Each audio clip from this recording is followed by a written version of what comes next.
ringgit has plunged to its lowest level against the US dollar since the 1998 Asian financial crisis, but the government says there's no need to panic. Second Finance Minister Johari Abdul Ghani says the nation has in place an ecosystem that encourages investments and an open economy. To arrest the slump, he says we must encourage more exports, facilitate business activities and the free flow of money in and out of the country without capital controls or pegging of the ringgit. He adds that the political stability must be ensured and that the appropriate policies put in place to facilitate investments in Malaysia. The ringgit fell to as low as 4.48 against the greenback earlier today. The record low was 4.8850 per dollar on January 1998. Johari was unable to say exactly when the ringgit will bounce back, but with all the fundamental factors in place, he believes it will eventually stabilize. Moving forward, he says that the direction of the ringgit hinges on US President-elect Donald Trump's policies following the recent Fed rate hike.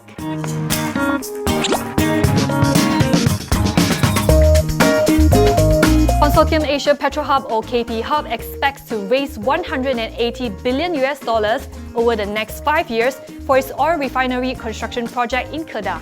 The amount raised will be used to fund 4 additional refineries over the next 5 years. There are 6 refineries to be developed in total, and the first 2 will be developed starting January next year. KP Hub announced a $20 billion project last month. Under the project, it will import and barter trade crude oil from the Middle East, Africa and Southeast Asia and process crude into refined products for China's refined oil backup. The consortium says it will create 1 million jobs and benefit over 100 companies in Malaysia. China-based Hainan Zhenrong will be the main contractor of the project, while QMIS World International will act as a listing agent to raise funds on Nasdaq and the Hong Kong Stock Exchange.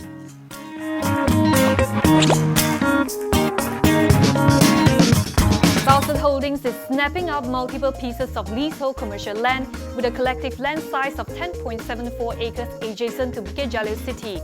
This is for a mixed development with an estimated GDV of 333 million ringgit. The project is expected to commence in the last quarter of 2017 over a period of 3 years. The seller of the land is actually Bowser's single largest shareholder, the Armed Forces Fund Board or LTAT, which has close to a 61% stake in the group. The tracts are priced at about 172.8 million ringgit, which will be paid by the proceeds from its right issue exercise completed June this year. All land leases expired on April 25, 2095.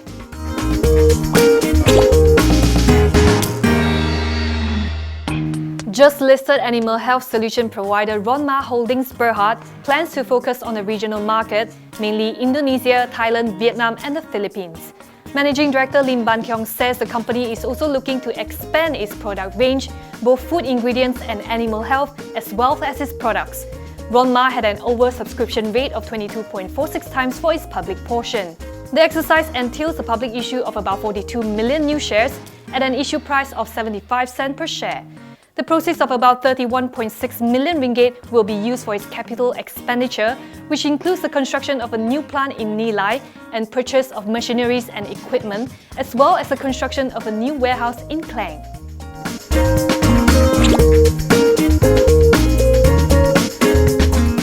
For those of you who have not replaced your ATM cards with the new PIN-based cards, don't worry.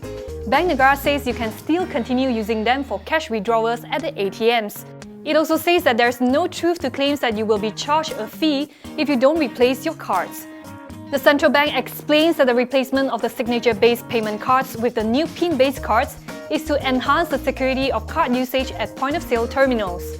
The move means that effective July 1st next year, you will no longer be able to sign off on your credit and debit card purchases. Banks in the country have been replacing their customers' cards with the aim of completing the exercise by January 1st, 2017, 6 months ahead of the deadline.